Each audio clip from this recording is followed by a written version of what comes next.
Vanadrinatya udvanto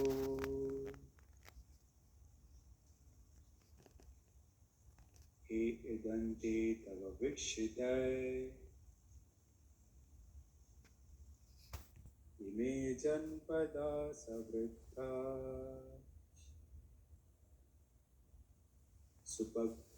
supakvoshadhi virudaha Vanadrinatya udvanto edante tava vikshitai ime janpada savritta supakvoshadhi virudaha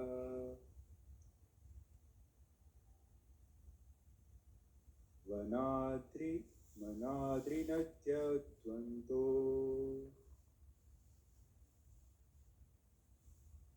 edante tava vikshitai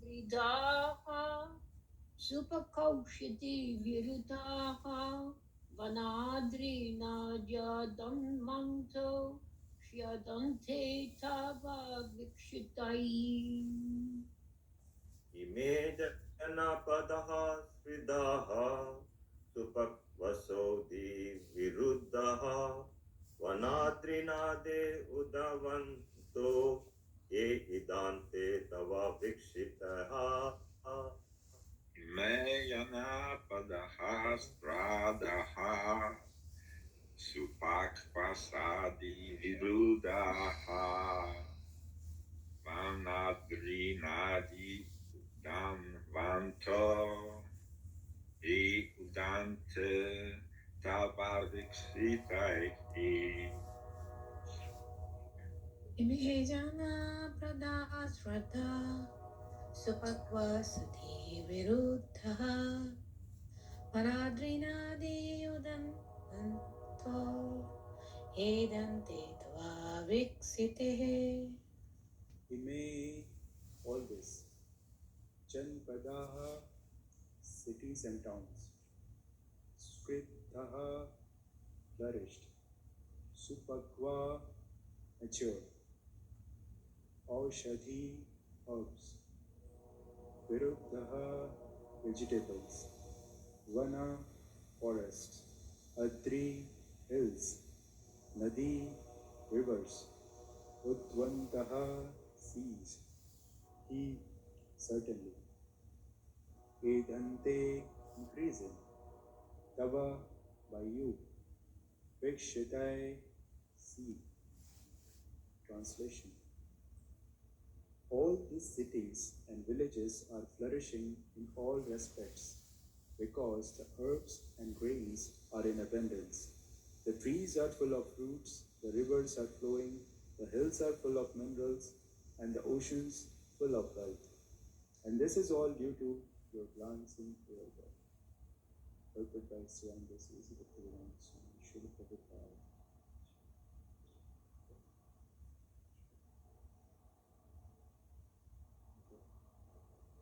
Ime janpada savriddha. Okay.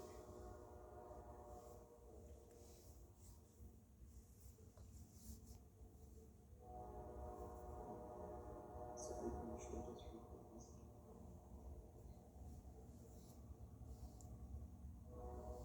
Oh, okay. All these cities and villages are flourishing in all respects because the herbs and grains are in abundance. The trees are full of fruits, the rivers are flowing, the hills are full of minerals and ocean full of wealth. And this is all due to your glancing over them.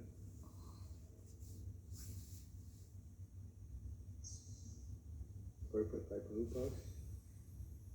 Human prosperity flourishes by natural gifts and not by gigantic industrial enterprises. The gigantic industrial enterprises are products of godless civilization, and they cause the destruction of the noble aims of human life. The more we go on increasing such troublesome industries to squeeze out the vital energy of human being, the more there will be unrest and dissatisfaction of the people in general. Although a few only can live lavishly by exploitation, the natural gifts such as grains and vegetables, fruits, rivers, the hills of jewels and minerals, and the seas full of pearls are supplied by the order of the Supreme, and as he desires, material nature produces them in abundance or restricts them at times. The natural law is that the human being may take advantage of these godly gifts by nature and satisfactorily flourish on them without being captivated by the exploitative motive of lording it over material nature. The more we attempt to exploit material nature according to our whims of enjoyment, the more we shall become entrapped by the reaction of such exploitative effects. If we have sufficient grains, fruits, vegetables, and herbs, then what is the necessity of running a slaughterhouse and killing poor animals? A man need not kill an animal if he has sufficient grains and vegetables to eat. The flow of river water fertilizes the fields, and there is more than what we need. Minerals are produced in the hills and the jewels in the ocean. If the human civilization has sufficient grains, minerals, jewels, water, milk, etc., then why should it hanker after terrible industrial enterprises at the cost of labor of some unfortunate men? With all these natural gifts are dependent on the mercy of the Lord. What we need, therefore, is to be obedient to the laws of the Lord and achieve the perfection of human life by devotional service. The indications by Kunti Devi are just to the point. She desires that God's mercy be bestowed upon them so that natural prosperity be maintained by His grace. ज्ञानतिमिरन्यस्य ज्ञानाञ्जनशलाकया चक्षुरुन्मिलितं येन तस्मै श्रीगुरवे नमः श्रीचैतन्यमनोभीष्टं स्थापितं येन भूतले स्वयं रूप कदा मह्यं ददाति स्वपदान्तिकं वन्देऽहं श्रीगुरो श्रीयुतः पदकमलं श्रीगुरुं वैष्णवांश्च श्रीरूपं साग्रजातां सहगणा रघुनाथान्वितं तं सजीवं साद्वैतं सावधूतं परिजनासहितं कृष्णचैतन्यदेवं श्रीराधा कृष्णपदान् सहगणा ललिता श्रीविशाखान्वितांश्च हे कृष्ण करुणा सिन्धु दीनबन्धु जगत्पते गोपेश गोपिकान्त राधाकान्त नमोऽस्तुते तप्तकाञ्चन गौराङ्गी राधे वृन्दावनेश्वरी वृषभानुसुते देवी प्रणमामि हरिप्रिये वाञ्छाकल्पतरुभ्यश्च कृपासिन्धुभ्य एव च पतितानां पावनेभ्यो वैष्णवेभ्यो नमो नमः नमो विष्णुपादाय कृष्णप्रेष्ठाय भूतले श्रीमते भक्तिवेदान्त स्वामिनिते नामिने नमस्ते सरस्वते देवे गौरवाणी प्रचारिणे निर्विशेष शून्यवादी पाश्चात्यदेशतारिणे जय श्री कृष्ण चैतन्य प्रभु Nityanand Shri Advaita Gadadhar Srivasadi Gaura Bhaktavrinda. Hare Krishna, Krishna Krishna, Hare Hare, Hare Rama, Rama Rama, Hare Hare.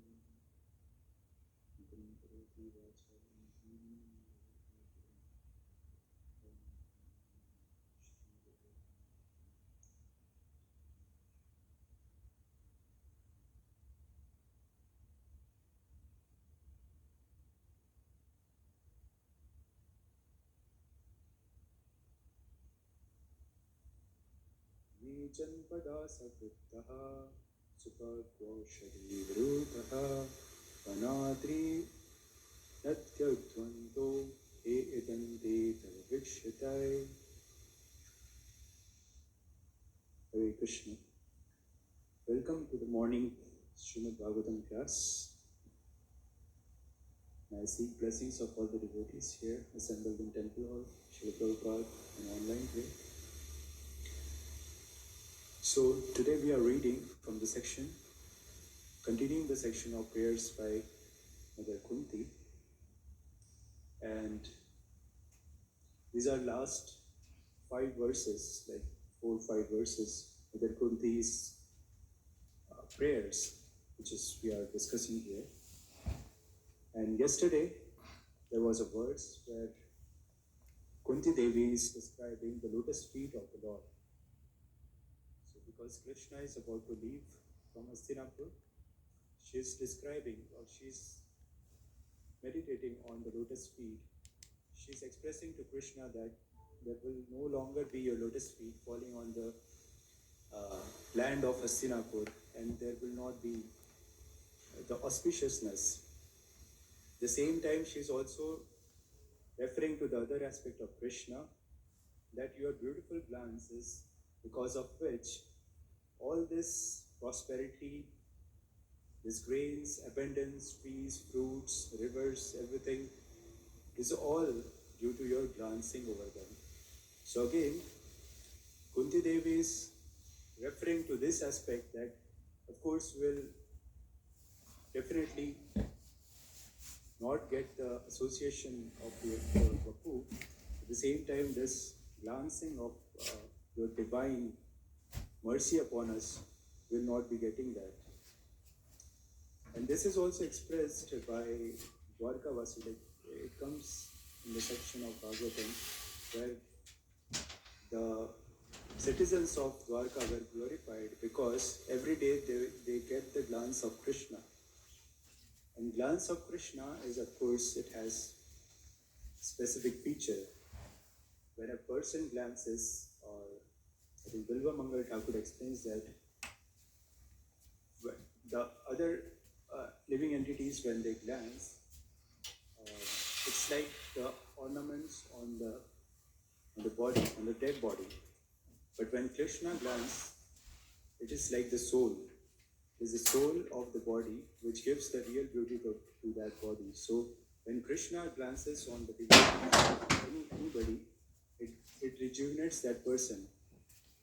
And it comes in the section of in the teachings of Lord Kapila Dev, where he explains what happens when the Lord glances on the devotees. He says in Bhagavatam, 3rd canto, around, yes, it was 28th chapter, he says like all the threefold miseries on the devotees, or like when Lord glances on anybody, all these threefold miseries are gone. Adi Devik, Adi Bautik, and Adhyatmik. So all the miseries, or because of which we suffer in this material world, is gone just by the one glance of Krishna. And whenever Krishna is glancing, it is always added with Krishna's smile, the smiling aspect of Krishna. Even when we see Lord Jagannath, he has like very big eyes, and it is always combined with the beautiful smile of the Lord.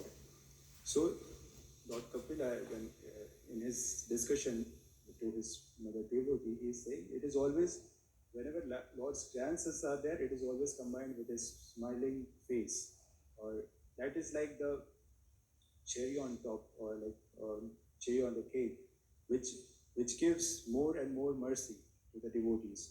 So one, the glance of the Lord actually vanquishes our troubles and the fire of material existence, and His smile soothes us, or like it's like the moonshine which cools the devotees and extinguishes the fire of material existence.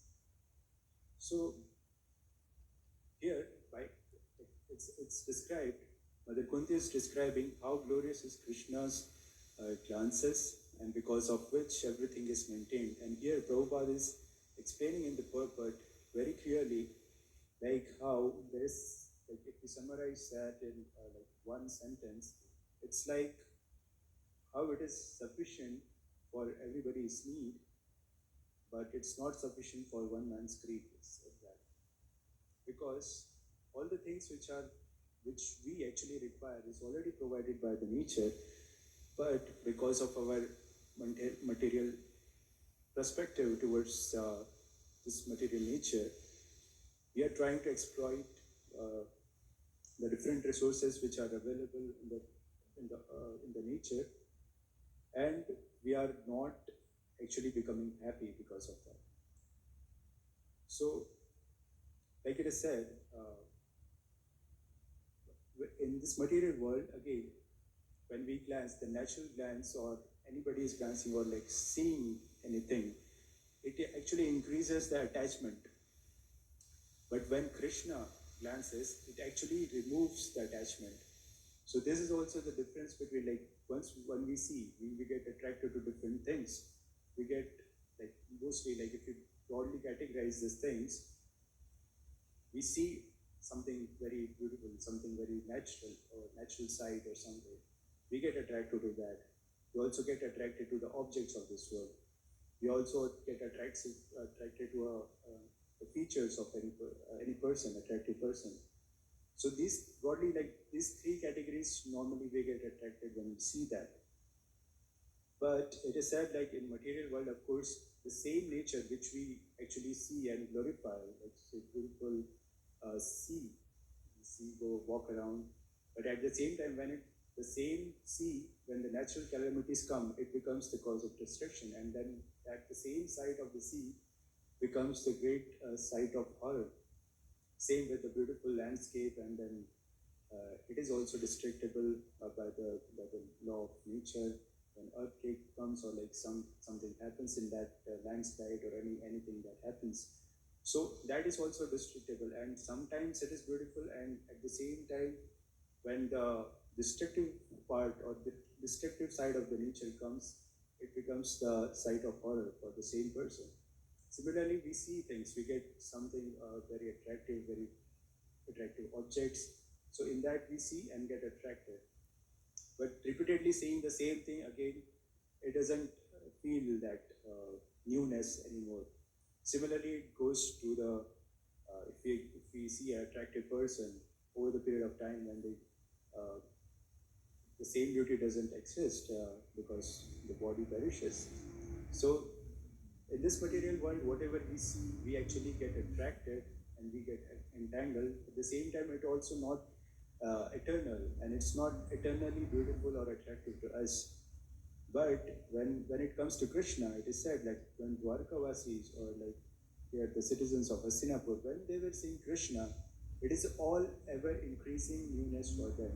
Every day they would see Krishna, and it was always nourishing and new and attractive for them. So that is something uh, like it's also said like how is it possible for those ordinary citizens? So it is because the reason which Jiva Goswami also gives is that because Krishna was glancing on them, that was actually making them qualified to see Krishna and relation again. So it was like a constant reciprocation which is going on, and that is what making them eligible and qualified and relishing the beautiful form of Krishna, who was walking every day in Dwarka and different places. Also, it is mentioned when Krishna was going from Dwarka to Mithila, like there was Bahulashva and one more devotee was there. Krishna was invited there, and he was going with the speed of wind. And at the same time, whoever actually saw Krishna during that, they were attracted to that.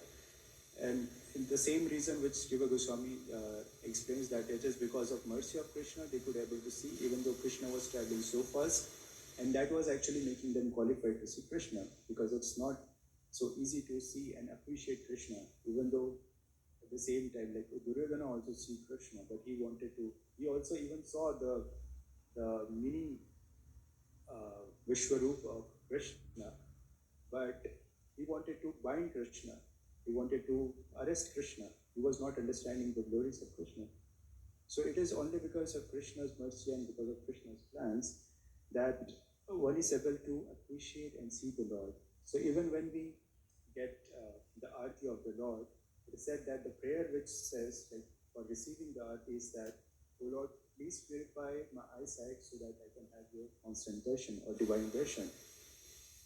And like Sri Chaitanya Mahaprabhu says, like the deities are non-different from Krishna itself. He quotes in like Chaitanya Charitamrita, it comes Pratima Nahi Tumi Sakshat Rajendra Nandana. In the pastime of Sakshi Gopal, where Chaitanya Mahaprabhu says, it's like, uh, you are not the deity from, you are Krishna, original Krishna, present in the altar. So that is the like the mood of seeing the deity and approaching the deity. So Krishna's plans is also explained, like right a few verses back we were discussing about how Brahmaji approached Mahavishnu, Karanadakshay Vishnu, and it is said like during the creation all the matter was there, and just by the glance of Mahavishnu it gets activated, the Prakriti gets activated. So that is also given in different shastras. In Atraya Upanishad also it says that the creation happens, or the creation actually gets activated by the glance of Karanadaksha Vishnu, or the Mahavishnu which is lying on the bed. So, like just to understand, sometimes, for example, this is like Prakriti is compared to mother, and Krishna, or like the Mahavishnu is compared to father. And Prabhupada was just giving some example in this context. He says like, sometimes, for example, a guest comes in your house, and the father is sitting, and it is one not expected that the guest was supposed to be there, but somehow like they try to make an arrangement, but at the same time he was not in the position to actually go and speak to his wife. The guest was suddenly here, and the father was sitting, and then he just glances at the wife, and the wife gets activated and start preparing things, or like to get some water or like some preparation to welcome the guest. So just by seeing, like the mother Prakriti, she is just in a way like Prabhupada was explaining, that she gets activated and starts to make arrangements for serving to her husband. So in that way, like Mahavishnu, just by glancing, like they understand, okay, now it's the time for creation. So just for a simple analogy to understand, like how just by the glance of Mahavishnu, the creation happens. So if you see, like Krishna, by his glance, can create things, create universes, not small things. Similarly, we saw like when he comes as Rama Avatar, he glances at the ocean with anger, and the ocean starts to boil.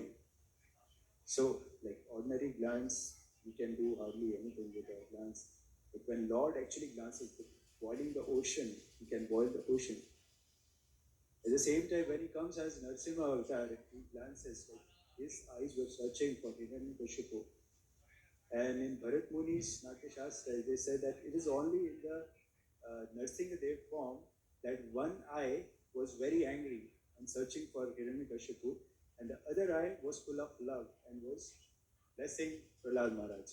So that is only possible only for the Lord to do it. We cannot do it. We can only express, like if we have to express anger, it naturally comes from the both eyes.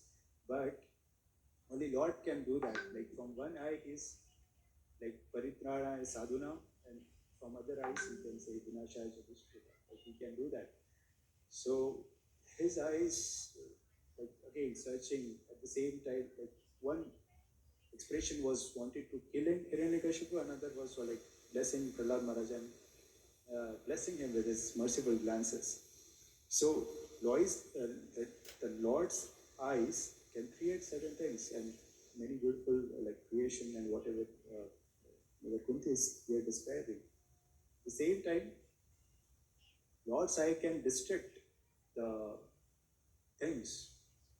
For example, in the pastimes of Vrindavan, when the cowherd boys actually playfully goes and drinks the poisonous water of Yamuna during the Kalya pastime, so they actually almost died because of the poisonous water. And Krishna then comes and glances and destroys that poison and awakens his friends, cowherd friends. Similarly, in the pastimes of Agasur, when they actually entered, they were dead. By the glance of Krishna, the poisonous effect of Agasur was destroyed by Krishna. So Krishna's eyes can create things. Krishna's eye can also destroy the unwanted things or the poisonous things. So like creation, destruction. At the same time, Krishna's eyes are compared to sun and moon, which actually maintains this material world or at least this earth. So it comes in Narsima Kavacham, the Chaturbuja Komalangal, Swarna Kundala Shobhitam, and then later in verses it comes Soma Suryagni Lochana. So his eyes, sun and moon are his eyes, and by through sun and moons, Krishna actually maintains this material world. So by the glance of Krishna, he can create material world or like the Prakriti. By glance of Krishna, he can destroy something which is unwanted for bhakti, and by Krishna's glance, he can also maintain something which is required. So when we come in front of the deities and we actually come and see the or like greet the deities, it's not actually like we are going and seeing him, but it's actually we are going in front of deities so that Krishna can see us. So of course we are seeing Krishna, but we are seeing Krishna seeing us. So that is the actual correct move. So whenever we are approaching the deities, Krishna does or like glances on us, then these three things happen. Krishna creates our good fortune. Krishna destroys all the anarthas which is in our heart. And third, he maintains the enthusiasm for devotional service. So this creation, destruction, and maintenance happens even when we go and see the deities. And it is the proper mode of actually going and greeting the deities is that we are actually going to be seen by Krishna. And we should act or serve Krishna in such a way that Krishna is pleased to see us. So a simple example is given like in English language, if we say, I'm going to see a physician or like I'm going to see a doctor. So does it mean that like we are actually go to see the doctor? The real meaning is that the doctor is going to examine us. So when we are going in front of deities and we are going to see the deities, it's actually the deities who is doing that the actual work. It's not us who we are just going and seeing the deities, and it is actually Krishna who is curing us and giving us the medicine and making us better. So it's like there are like different devotees who have glorified Krishna for his glances, his beautiful lotus eyes. Again, Bilva Mangal Thakur, he himself, if we see in his personal life, he sacrificed his eyes. But he has many verses glorifying the beautiful sight and the eyes of Krishna. And he's saying that Krishna's lotus-like eyes are like almost kissing the ears because they're so wide and big. And the flaps of his eyes are like when they close and open, it's like starting and ending of a day, like the days and nights. So because Krishna's eyes or like the Krishna's one as Shama is like a little darkish complexion. When he closes, it seems like it's dark. It's like night. And whenever he opens his eyes, it's beautiful sunrise. It's flared with reddish colors and beautiful shining eyes and pupils. And he's describing it so beautifully that whenever Krishna glances and along with his smile, that is like the best blessings or the greatest of all prasada. And he's requesting Lord to please give that merciful glance on the soul or the different living entities so that they can have that beautiful darshan of the Lord. So, like even in north of India, if you see various temples, one of the in Vrindavan also, if you see Radha Vallabhji's temple, the eyes of the deities is the highlight. Like very beautiful eyes of deities. Even the Bake Vihari has like big eyes, which they say, and it is said that like if a devotee's eye matches with the eyes of the Lord, I mean, when the eye contact happen, and if devotee prays anything, Krishna immediately fulfills that desire. Especially the Baki Bihari, it is said that. So that's why they repeatedly they just close and open the altar so frequently. Like sometimes because it is said that if a devotee prays, then Baki Bihari can also go with that devotee. It is a general story which is revolving around Vrindavan about Baki Bihari. So we see that like some temples, of course, in Vrindavan, and there are different temples in North India which talks about this.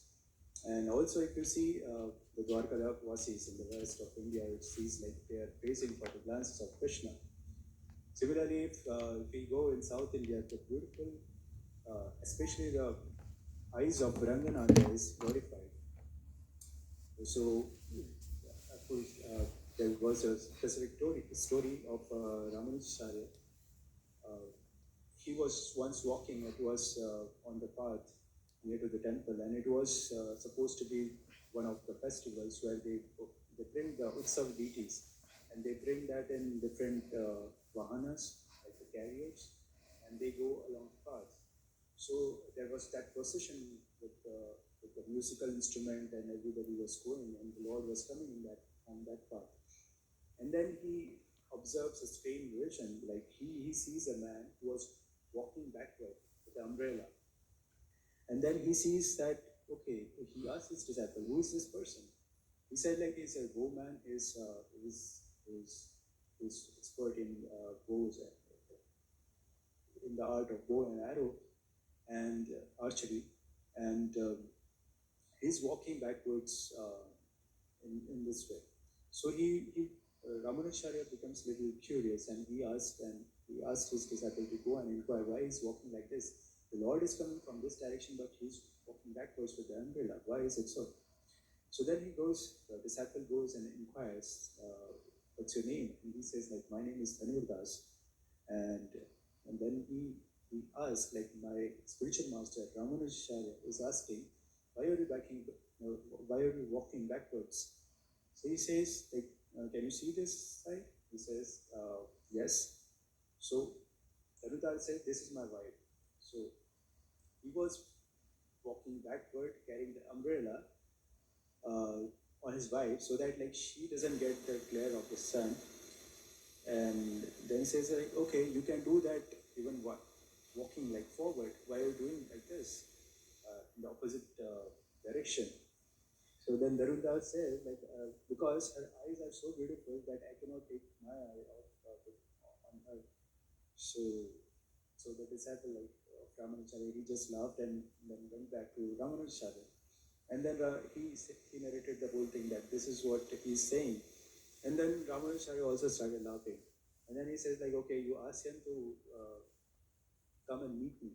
So after that, sometime, like, that person comes and actually meets Ramanujacharya, and he says, like, oh, I understand, like, you have so much attachment for the beautiful eyes of your wife. But if I show you a more beautiful eye than this, what will you do?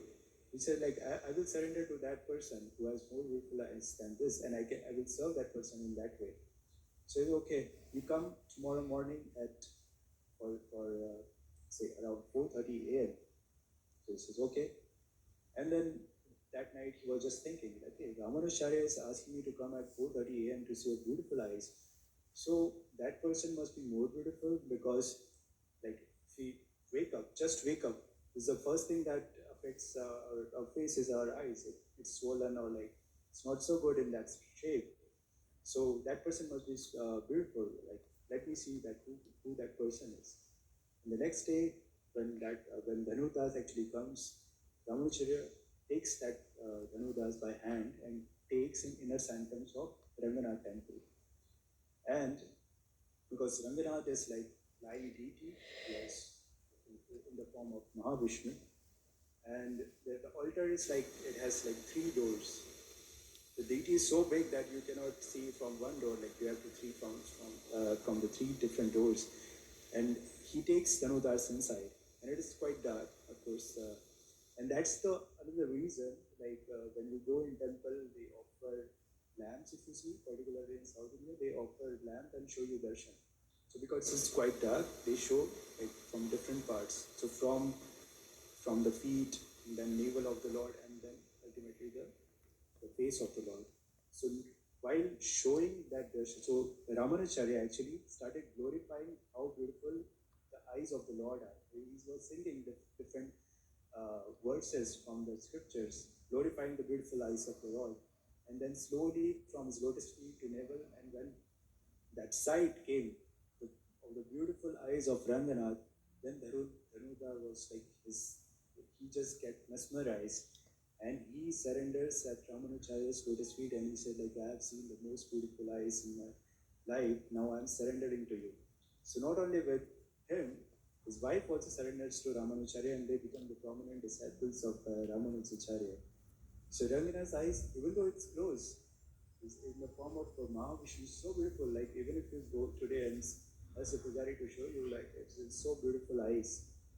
And of course, it requires a guru. Like his conclusion is like, if I would have come directly, I would have not maybe appreciated that. But because he was brought by Ramanujacharya and glorified with the verses describing, he also he got the Guru Kripa, he also heard from him, and he actually saw the Lord. So that was the process which he followed and then surrendered to the Lord. So even though like the Lord is sleeping in the form of Ranganath, it is still so beautiful. Like if you see, it is said that like Lord is closing his eyes because he's saying that I don't want to see the faults of my devotee. So I'm just happy that devotees are coming here and serving me. I'm happy with that. Similarly, in Jagannath Puri, if you see, Jagannath is meeting you not even eyelids. He has like big eyes. He's not even blinking. Why? He's saying that because I am seeing only the good in my devotees. I don't want to see any faults. Whatever little things or whatever small things that a devotee does, Jagannath just magnifies that and reciprocating according to the desire of devotees. So that is the beautiful reciprocation. So even when Lord is closing his eyes, that is also beautiful. When Lord sees the devotees, also with big eyes, it's so beautiful. So, like, and even like in Ranganath, it's the temple is so big, like the whole city is inside uh, the temple campus. Normally, it is called a temple town. So in normal, like if we consider any city as temple town, it's like a city with full of temples. But here the temple is so big that the whole city is inside the campus of the temple. So whatever is the best is offered to Ranganath. And Ranganath's more is like whatever is best in this world, he takes that. Even his waking up, like waking up process, if you see, it is not the pujari comes with the gong shell and blows it. It is actually the huge elephant that comes in, sits, like actually bows, bends his front two legs in front of Ranganath, raises his trunks, and three times he just calls like he Ranga, Ranga, Ranga. It's like the alarm clock of Ranganath, and then the altar opens. So you can imagine the size of the temple room itself, that the elephant walks in and have the first darshan of the Lord. In the last darshan, I think it's the cow that comes and Lord sees the cow and then sleeps. So it's like the beautiful, uh, like maybe in South India or the Eastern India. Okay, Jagannath Puri is almost eastern of India, but also in Mayapur, if you see Sri Chaitanya Mahaprabhu, there are pastimes of Sri Chaitanya Mahaprabhu and his glances, and especially the glances of Nityanand Prabhu. It is considered like it would give Krishna pain to the devotees who were like Nityanand Prabhu with glance. So it is said in Paniyati when Nityanand Prabhu was dancing, and he would see on the devotees, and as soon as he would glance on those devotees, they would go mad in ecstasy. So Jagadaga Maharaj, I was just hearing his lecture, one of the lectures on Paniyati. He was saying that Nityananda would just would be from this direction to that direction, and devotees would just fall from one, like as soon as his glances moved, the devotees would like go in ecstasy like this. So that is the way of Nityanand Prabhu's way of preaching at that point of time. So the glances of the Lord, there are also like various verses glorifying those beautiful glances of the Lord. We have Sri Radha Kripa Kataksha, basically requesting Srimati Radharani to have that sidelong glances on the devotees and blessing the devotees. There are also pastimes of Nrsimhadev, of course, again, in Mayapur. If you remember, there's one Mataji from Greece who joined ISKCON in 1980, and she wrote an article in the Mayapur archives in 1997 describing one of the incidences that happened in December 1996. She was suffering because of some eye problems and she was not able to see properly. And she was taking the darshan of Lord Nrsimhadev, and she was actually praying to Prahlad Maharaj. She was mentioning she was praying to Prahlad Maharaj that Prahlad Maharaj, you are so fortunate that you got this mercy of the Lord. How is it? Because it's only because of your surrender, your prayers, that Lord was pleased. So please bless me so that I can, all the difficulties in my path should get removed and I get the shelter of Lord Nrsimhadev. That's what she was just praying. And she actually mentioned the time like around 11 a.m. when the temple hall was not so much crowded. She was just praying. And suddenly she hears a voice, please give back my eyes. So she just thinks, okay, because I'm praying for my maybe eyesight or I was thinking about this for so long, this is something that has come to my mind. But then after some time again, she hears the same voice, please give my eyes, give back my eyes. And then this time, like, she becomes a little confused and she was thinking, like, what should I do now? Should I just go and tell this to a devotee, or what should I do? And then she thinks it's good, like it won't be any harm if I go and tell this to the pujari. Janani was Prabhu at that time. He was serving the Radha Madhav there. So she just approached in the room of Janani was Prabhu, Janani was Prabhu, and he was reading Srimad Bhagavatam in his room. And she just went and said, like, this is what happened to me. And then Janani was Prabhu said, okay, where did this actually happen? She said, when I was praying this to Nrsimhadev. So Janani was Prabhu said, okay, we should go to Pankajangri Prabhu, my brother, who is serving, who was the deity, head pujari of Nrsimhadev. So she had little doubt because she was not sure what exactly what she heard is true. But at the same time, Janani Prabhu didn't dismiss anything. That he was okay. Like he just directed her to go to Pankajangri Prabhu, who was a pujari of Nrsimhadev. And then she was thinking, okay, I think I have done my part. I've informed the pujari. There's no need for the go and all. So she didn't actually approach Pankajangri Prabhu for that day. But the next day, suddenly at 2:20 a.m., she again woke up fresh, of course. Normally, she would go around 6 a.m. to the temple, but that day, because she did the early, very fresh, she was mentioning, and she went to the Mangalarti. And again, while first darshan of Radha Madhav Ashtasakis, and then to the darshan of Panchatattva, and then the darshan of Nrsimhadev, when she came for that, she again heard the same voice, please give my eyes back. And then this time, it was little, her heart was also beating fast, and she was actually feeling that it's an instruction that is coming. So after Mangalarati, then after the Darshan Arati happened, she actually then approached Pankajangri Prabhu and said, like, this is what I'm hearing. So Pankajangri Prabhu also, he smiled and he just gave that Mataji some Mahaprasad from Nrsimhadev. And then she left. Then after some time, like after 3 days, no, I think the next day, her daughter came running to her, and her daughter came running to her and said, like, oh, they changed the eyes of Nrsimhadev. And she said, okay, so what exactly it is? So she said, like, Nrsimhadev got back his red eyes. She said, okay. So she actually went there and saw, and then Janivas Prabhu explained that there was one wealthy man who actually visited Mayapur, and he donated two precious stones to Pankajangri Prabhu, and he was, because he paid something which was fulfilled, he requested them to actually put those yellow precious stones as eyes of Narsingadev. And so because he was requesting, but pujaris were not so enthused to do that, but reluctantly, because he was doing it with devotion, and they considered, because it's a reciprocation from Narsingadev, they changed the eyes of Lord Narsingadev from red eyes to actually the yellow stone eyes. And it was there for quite like for few weeks. And since that Mataji came and said this is what they understood. Like now, Narsingadev wants the red eyes back, and that's why like he put again the eyes, Lord Narsingadev, the red ones. And the Mataji then she said like while she was actually on the next day when she was praying for Mangalarti, the sound was also like that. When I get my eyes back, you will also get your eyesight back. Or like because she was also suffering from some eye problems related to eyes.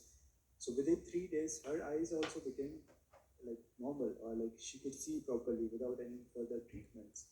So that is like the different reciprocation of Lord, His glance and beautiful eyes, and it is said like not only just the glances of Lord, but even for His devotees, it's the same. The Prabhupada glances when Radharani, of course, the topmost devotee, she glances, then our good fortune arises. Again, those three parameters: creation of good fortune, destruction of anarthas, and then maintenance of our enthusiasm for devotion service. So, yeah, I think it's the time for question. If you have any questions and comments, you can. I have a question. I'm thinking about what just happened. The Battle of Kurukshetra.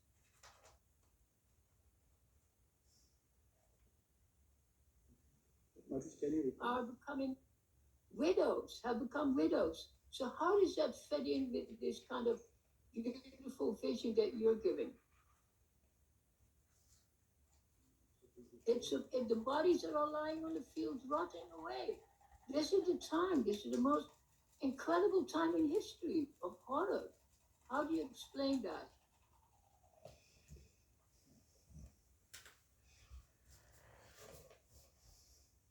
Yeah, Madhuji, can you repeat the question because I'm not able to hear? And Prabhuji, I will repeat the question. She's saying during Kurukshetra war, many people died. Yeah. And the ladies became widow. Yeah. Millions became widow. So the fields are blossoming, and everybody's crying. Explain it. In the Kurukshetra war, many people died, and many of them became widow. Right? This is. Yeah, millions became widows. Please. And the fiends were not giving the thing because of the blood and all other things. How that is being discussed here by Kunti Mata. Exactly. Thank you, Manu. How does it make sense?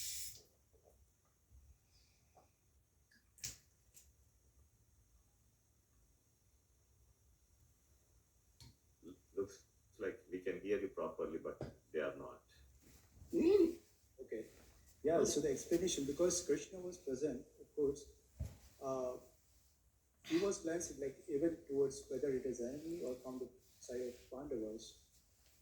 They all got delivered and achieved the highest perfection because they all died in the presence of Krishna. And in terms of widows, like because there were at that time one of the prime reasons why Krishna appeared and the cause of Kurukshetra war, even though like his own Narayani Sena also fought from the side of Duryodhana. So it was not just an ordinary war that happened, it was the war of dharma. So whoever, like even the other side was Bhishma Pitama, Dronacharya, Arjuna's teacher. But since because they have taken the wrong side, they have to suffer for that. And they got ultimately the benefit. Of course, they reached like a superior destination because they died in the presence of Krishna. And same, like the ultimate perfection was achieved because of their act. So it was the duty of course, they were all Kshatriyas, and it is the prime duty of Kshatriya to actually fight for the, like in the battlefield, and in that way they can achieve the perfection. So that was completely valid, and they also got, they followed their dharma, at the same time they also got the supreme destination. So yeah, ultimately it's a benefit for the soul.